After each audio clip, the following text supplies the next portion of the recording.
title of this mini podcast is Assume Everyone is Having a Bad Day. I know the old axiom of making an ass of you and me when I assume, but I believe I found an exception. I think you can take this assumption to the bank.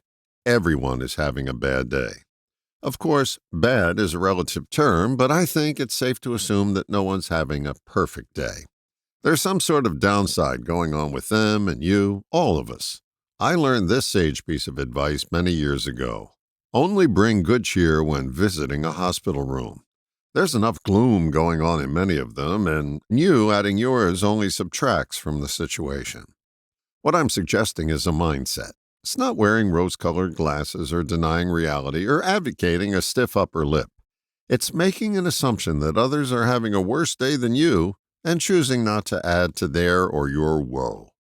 This is an everyday mindset, one that you take with you wherever you go, to work, to school, the market, the gym, the highway, or to a house of worship. The first reaction most of us have is to judge others when they're displaying their, quote, bad behavior, whether in our head or out loud for everyone to hear. Reminds me of a story.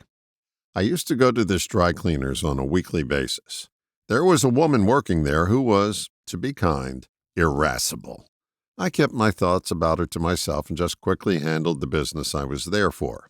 Until one day, I said to her, "You seem to be having a pretty bad day." She burst into tears and told me her brother was dying and they were so close since the time they were kids. She became a different person after that, at least when it came to me. You never know what's going on with someone else, but if you assume their plight is less than right, you'll be less tempted to fight with them. The guy who just cut you off in traffic or the person who cut in line ahead of you is probably caught up in some sort of a mental stew, one that's worse than the one going on with you. Give them the benefit of the doubt before you start to pout, or worse, want to duke it out. That pause may be all you need not to feed the illusion that you know what's going on with them. Being less quick to react will slow down your normal response and give you time to consider that they're more bitter than you.